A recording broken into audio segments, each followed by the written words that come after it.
Bonjour, donc aujourd'hui, fiche de rappel numéro 1 concernant l'émission et la perception d'un son, c'est-à-dire ce qu'on a vu en seconde l'année dernière, alors pendant la période du confinement, donc je fais un rappel. Qu'est-ce qu'il fallait savoir sur le son en seconde? Alors déjà, comment un son est émis? Il faut qu'il y ait émission d'un son, il faut qu'il y ait la vibration d'un objet, vibration d'une corde, par exemple dans le cas d'une guitare, et c'est la vibration d'une corde associée à une caisse de résonance ici pour la guitare, ça permet d'émettre un son. On pourrait penser aussi à la voix, hein. Les tympans vibrent, enfin, les cordes vocales pardon, vibrent pour émettre un son qui se propage ensuite au niveau de l'air, qui se propage dans l'air pour accéder jusqu'au tympan. Du coup, une onde, comme elle se propage, elle possède une vitesse, ou plus précisément ce qu'on appelle la célérité. Alors on va utiliser la lettre V, mais c'est parfois, vous verrez la lettre C. Vitesse ou célérité pour une onde, hein, c'est la même chose. Comment on calcule la vitesse d'une onde? Bah, c'est la distance parcourue divisée par le temps. Le temps, je vous rappelle, c'est delta t, hein, parce que c'est une durée, donc on divise une distance par une durée. Et la vitesse, la plupart du temps, elle s'exprime en mètres par seconde. Et du coup, la distance doit être en mètres et le temps en secondes. Le son, quand on l'enregistre, on observe ce type de signaux, c'est-à-dire un signal qui est périodique. Je vous rappelle qu'un signal périodique, hein, c'est un signal qui se répète à l'identique, hein, au cours du temps.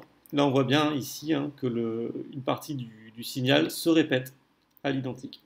Et on va ainsi définir ce qu'on appelle la période. Alors la période, qu'est-ce que c'est, pardon? C'est symbolisé par la lettre T, et c'est le temps qui sépare deux points identiques. C'est la durée qui sépare deux points identiques. Et donc il y a une formule qui est indispensable à connaître, c'est ce qu'on appelle la fréquence.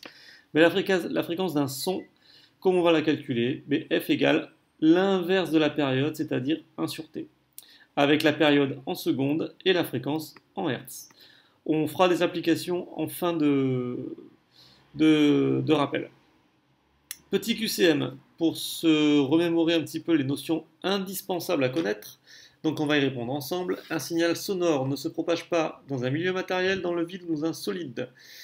Il ne se propage pas dans un milieu, dans le vide, pardon, puisque pour qu'un son puisse se propager, il faut qu'il y ait de la matière, c'est-à-dire des molécules.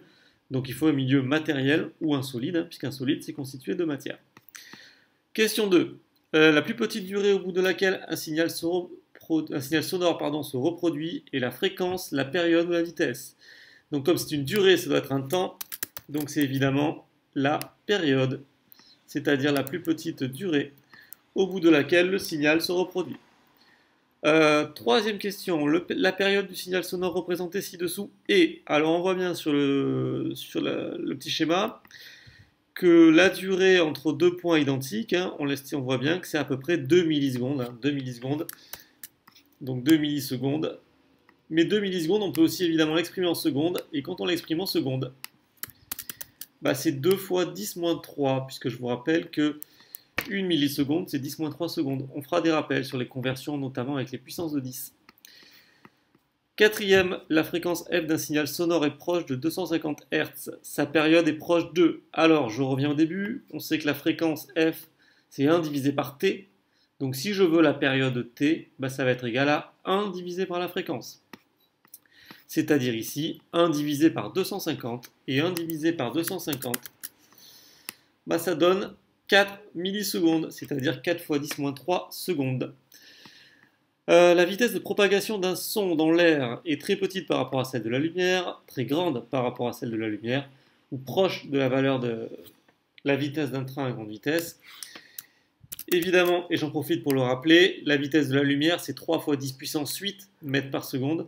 Donc évidemment le son, la vitesse du son est bien plus faible, puisqu'elle est à peu près de 340 mètres par seconde dans l'air, hein, donc elle est très petite par rapport à celle de la lumière. Et elle n'est pas proche évidemment de la vitesse d'un train, puisque je vous rappelle que la vitesse d'un train, d'un TGV, c'est 300 km par heure à peu près. Or la vitesse du son, c'est 300 mètres par seconde, donc évidemment, c'est bien plus rapide. Et enfin, question 6, en 3 secondes, un signal sonore dans l'air s'est propagé sur une distance. Alors, on sait que la vitesse du son dans l'air, et ça notez-le, c'est à peu près 340 mètres par seconde, c'est-à-dire qu'en une seconde, le son parcourt 340 mètres dans l'air. Donc en 3 secondes, bah, du coup 3 fois plus, hein, donc 3 fois 340, on arrive à peu près à 1000 mètres, c'est-à-dire à peu près à 1 km. À peu près 1 km, donc 1000 mètres. Bien, donc ça évidemment, il faut le savoir. Toutes ces petites notions sont à connaître. Et enfin, deux petites applications très simples pour appliquer les formules que l'on a vues tout à l'heure. Donc, exprimer puis calculer la vitesse de propagation v d'un signal sonore parcourant la distance d de 1100 mètres dans l'eau pendant une durée delta t 0,74 secondes. Donc on cherche à calculer une vitesse, donc une célérité. Je vous ai dit que c'était la même chose. Donc on écrit la formule. Et on sait, on l'a vu tout à l'heure, que la formule c'est quoi? C'est la distance divisée par le temps, divisé par la durée. D'accord? Et donc du coup, si je remplace par les unités, alors attention, quand on écrit une formule, je vous rappelle, on fait gaffe aux unités. Et j'ai expliqué tout à l'heure que la vitesse est en mètres par seconde. Donc si la vitesse est en mètres par seconde, la distance doit être en mètres et le temps en secondes. Ça tombe bien, dans l'exercice, on vous donne directement les bonnes unités. Donc 1100 mètres divisé par 0,74. Et quand on fait le calcul, on obtient une vitesse d'à peu près 1500 mètres par seconde, qui d'ailleurs est la vitesse du son dans l'eau, puisque je vous rappelle que suivant le milieu, la vitesse n'est pas la même. Le son dans l'air, c'est à peu près 340 mètres par seconde, et dans l'eau, c'est 5 fois plus quasiment, c'est à peu près 1500 mètres par seconde. Très bien, donc là c'est une application directe de la formule de la vitesse, et l'application 2, ça va être une application directe de la fréquence, exprimer puis calculer la fréquence d'un signal sonore périodique de période 43 millisecondes, attention ms, millisecondes. Donc on réécrit la formule cette fois-ci de la fréquence, donc la fréquence on sait que c'est l'inverse de la période, c'est-à-dire 1 sur grand T, et on fait gaffe, parce qu'ici, attention, la période doit être en secondes. Or là, elle est en millisecondes. Donc, on va être obligé de convertir. Et je vous rappelle que les millisecondes, c'est comme si on avait 0,043 secondes. Mais maintenant, en première, on va utiliser les puissances de 10.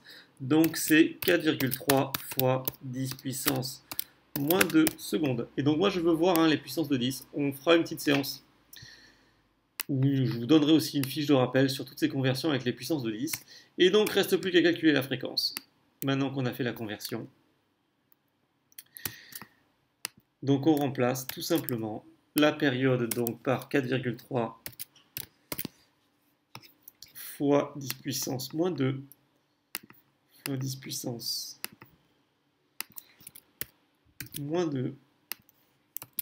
Et on obtient une valeur de la fréquence à peu près égale à 23,1 Hz, puisque je vous rappelle que la fréquence s'exprime en Hz. Donc toutes ces petites notions sont absolument à connaître, puisqu'on va en avoir besoin dès le début concernant les ondes de mécanique. Je vous remercie.